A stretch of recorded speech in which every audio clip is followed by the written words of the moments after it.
There's a lot a game designer can learn from Software, the makers of Dark and Demon Souls. They have some of the best level design out there, they consistently create tightly tuned combat, their enemy types encourage players to get the most depth they can out of that combat system, and of course, they proved that difficult but fair is something the market still craves. But we're not going to talk about any of that. Today, we're going to talk about how Dark Souls 2 allows the player to set their own difficulty, because they do it in a way that's far better than most of the systems games use today. The most common way to adjust difficulty in games today is still simply to have a menu option at the beginning of the game. This is actually a terrible way to go about it, because who is going to know what difficulty they want to play the game at before they've played the game? The idea that before you've encountered the first enemy or jumped over the first pit, that you should be able to just intuit what easy, medium, and hard mean in the context of the game you're sitting in front of is ludicrous, much less the idea that you'll know which one you're going to enjoy the most. This system is utterly outdated at this point. The issues with this system are compounded by the fact that, in the absence of context, many players feel like they shouldn't play on easy, either because it's embarrassing, because, come on, they're better players than that, or simply because there's often the perception that that's not how the game was meant to be played. Conversely, many players instantly steer away from hard difficulty, because they don't feel like they have enough time, or they just want to see the story, or they don't expect they're good enough to play at that difficulty. This leads to so many players getting a suboptimal game experience, choosing the easy setting when they would have enjoyed normal difficulty even more, or choosing hard mode when they really had nothing to prove and would have had a way better time blazing through the game on easy. With no other context, all we're left with is our pre-existing biases to help us choose, and we need more than that. Another way we often see this dealt with is with contextual difficulty, the type of difficulty where the game adjusts on the fly to how well or poorly you're playing. Unfortunately, this often leaves a bitter taste for players. You know those games where you've died a few times in a row, and the game stops everything to ask you, would you like me to switch this to easy for you? Or hey, here's a golden doodad of invulnerability. Go get him, champ. 35th time's the charm. That never feels good. It just feels like the game is insulting you. Heck, when some games do it, they literally are insulting you.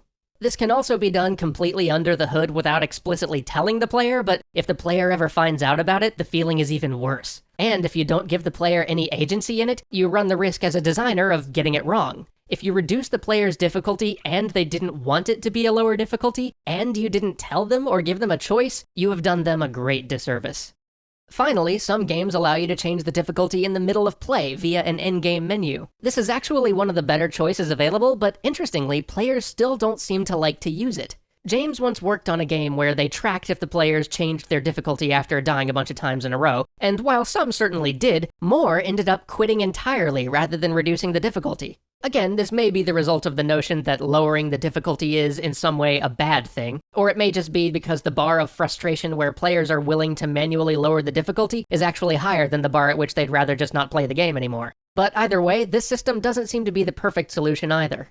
Dark Souls 2, though, does things a bit differently. Now, many people play the Dark Souls series for the difficulty, but for somebody like James, he likes the lore and the world. He doesn't want it to be Kirby's epic yarn or anything, but he doesn't have a lot of free time in his life these days, and he wants to be able to see everything without committing hundreds of hours. He'd like the world to be just tough enough that it fits the gloomy and depressing setting they've created, but no more difficult than that.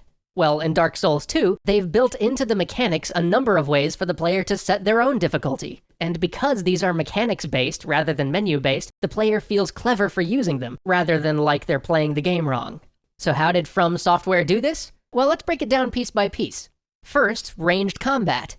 Most of the enemies in the game are specifically designed for melee combat and are intentionally given pathing constraints, or are left with pathing bugs. This generally means that playing a ranged character, especially a spellcaster where there's little penalty for using your ranged shots, lowers the overall difficulty of the game, and makes it more reliant on patience and observation rather than reflexes. Second, character selection. While it's often said that character selection is unimportant in Dark Souls 2, the main thing to note is that there are several options which let you play a spellcaster from the outset, which makes the beginning of the game easier. Third, the Ring of Life Protection. Dark Souls is famous for how punishing its death mechanic is, but there's an item that you can get fairly early in the game that lets you swap the default penalty for a much less brutal one.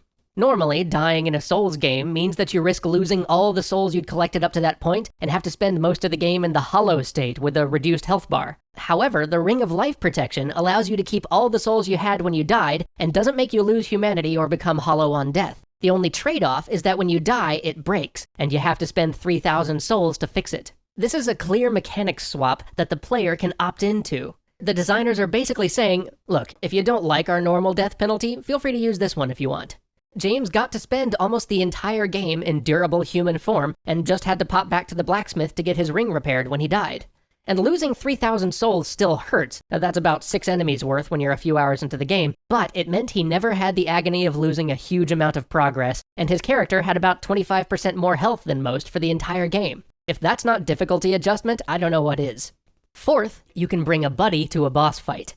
Dark Souls allows you to recruit allies to help you take down the bosses. And while the bosses are somewhat enhanced when you fight them with more than one person, they don't get 3 times stronger when you come at them with 2 pals, so allies pretty much always give you an edge. This makes fighting the bosses much easier, especially for a spellcaster who's relying on others to tank for them. But it doesn't feel like cheating. It feels like triumphing together with your new anonymous online friends, and that's a great feeling.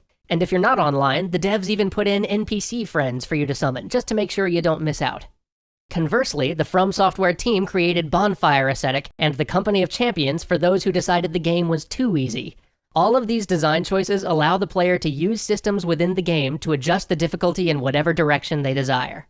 So, for those of you who want to see the world of Dark Souls 2 and want to experience the game but not suffer through it, or for those of you who just want to see how adjustable the game's difficulty is through mechanics alone, here is a brief guide to Dark Souls 2 sort of easy mode.